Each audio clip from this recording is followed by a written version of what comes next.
Good morning. Welcome, dear students and viewers. Today we shall study the provisions of appeal in the Right to Information Act, that is Section 19. Section 19,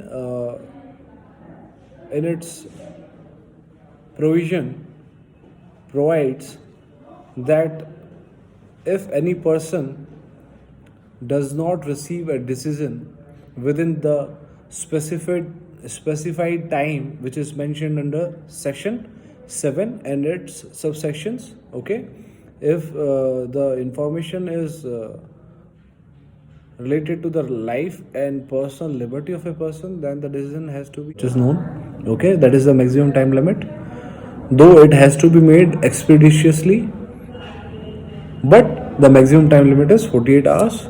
Again, in normal circumstances, the time limit is 30 days, that is the maximum time period, okay, but the minimum time limit is as expeditiously as it may be possible.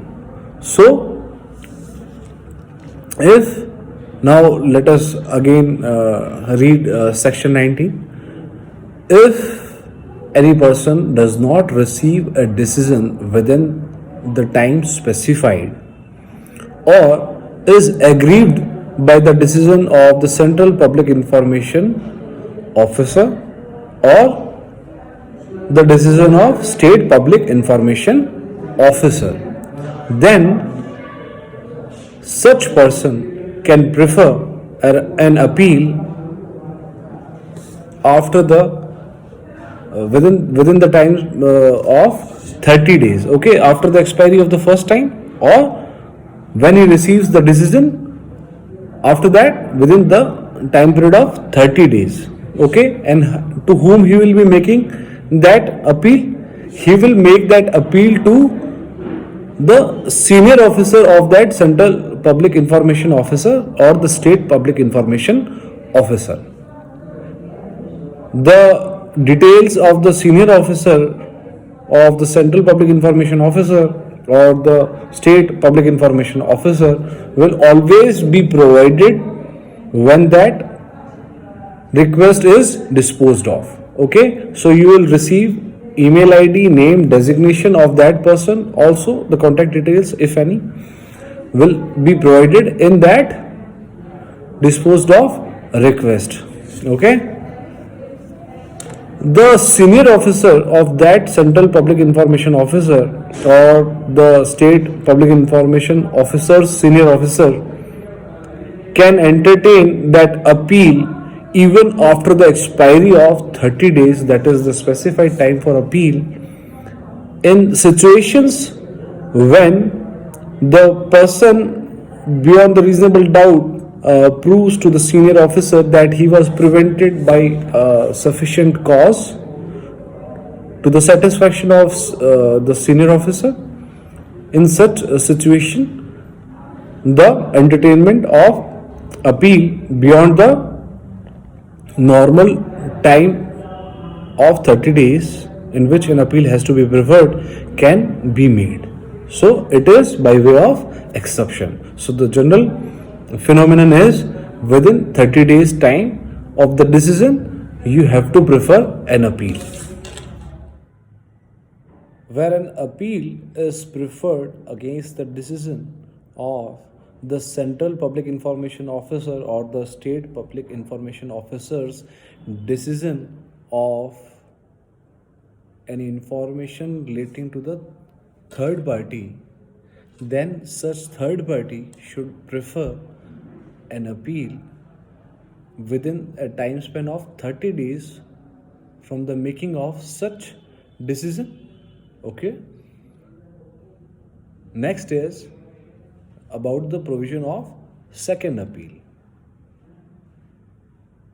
The second appeal, that is an appeal against the decision of subsection 1 of section 19, okay, that is when an appeal has to be made against the first appeal, okay. Again, you have simply requested for information, then you have gone for an appeal. Now after this appeal you are going for a second appeal. Okay, so what is the time limit for the same? In that case, if you want to prefer an appeal, then such appeal must be made within a time span of 90 days. 90 days from what? 90 days from the day on which the decision should have been made, or or the time span of 90 days from which the decision was originally made. So the time period for second appeal is 90 days. Is it clear to you people?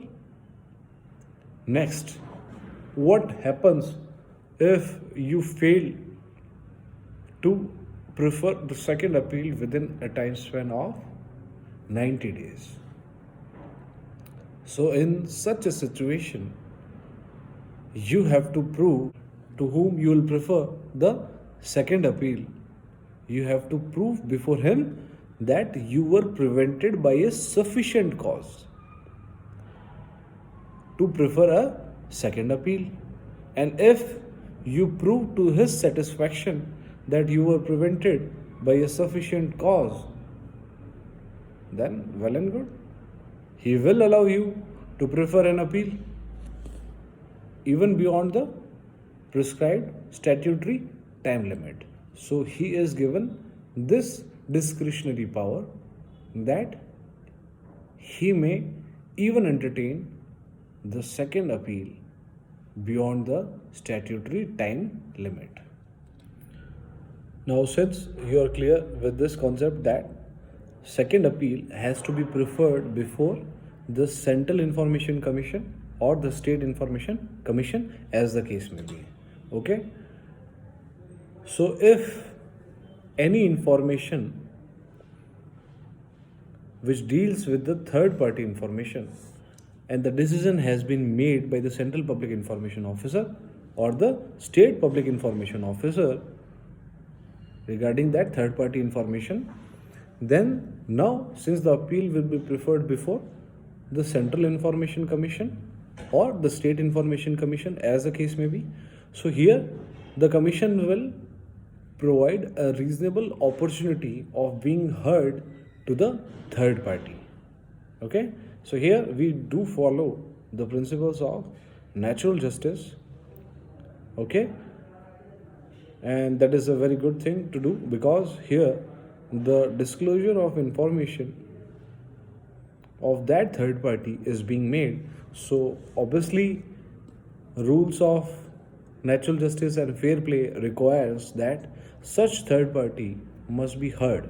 Okay, because his or her rights are also are of concern here. Okay, next, in that appeal, the onus, that is the burden of proof that the denial of the request for information was justified, is on whom? Here, the Central Public Information Officer or the State Public Information Officer who had denied to provide that information. The burden of proof lies upon such Central Public Information Officer or the State Public Information Officer.